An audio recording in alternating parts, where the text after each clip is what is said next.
South Indian സിനിമയുടെ silver സ്ക്രീനിൽ lighting പോലെ തെളിഞ്ഞൊരു താരം. ബ്യൂട്ടി, ടാലൻറ്റ്, സ്റ്റൈൽ എല്ലാം കൂടെ ഒരുമിച്ച് വന്ന റേസിംഗ് സെൻസേഷൻ. അതാണ് കല്യാണി പ്രിയദർശൻ. 1993 ഏപ്രിൽ 5 ചെന്നൈയിൽ ജനിച്ച കല്യാണി പ്രശസ്ത സംവിധായകൻ പ്രിയദർശൻ്റെയും നടി ലിസിയുടെയും മകൾ. സഹോദരൻ സിദ്ധാർത്ഥ് പ്രിയദർശൻ. കുടുംബത്തിൻ്റെ സിനിമാ പശ്ചാത്തലത്തിന് പുറമെ സ്വന്തം കഴിവുകൊണ്ട് സിനിമാ ലോകത്ത് തെളിഞ്ഞ ഒരു താരം. ലണ്ടൻ, ന്യൂയോർക്കിലെ പാർസൺ സ്കൂൾ ഓഫ് ഡിസൈനിൽ ഡിസൈൻ പഠിച്ച ശേഷം കല്യാണി സിനിമയിലെത്തി. ഹലോ എന്ന തെലുങ്ക് ചിത്രത്തിലൂടെ എൻട്രി. പിന്നീട് അതിന് ബെസ്റ്റ് ഡെബ്യൂട്ട് ആക്ടറിനുള്ള സിനിമാ പുരസ്കാരം ലഭിച്ചു. തുടർന്ന് ചിത്രലഹരി, രണരംഗം എന്നീ തെലുങ്ക് ചിത്രങ്ങളുടെ വേഴ്സാലിറ്റി തെളിയിച്ചു.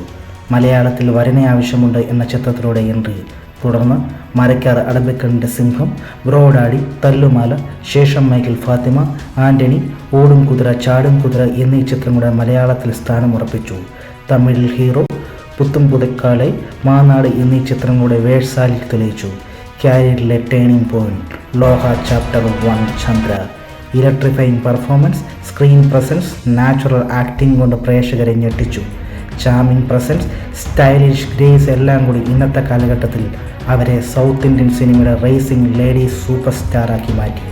ഇവരാണ് സൗത്ത് ഇന്ത്യൻ സിനിമയുടെ പുതിയ തലമുറയുടെ ladies super star Kalyani Priyadarshan.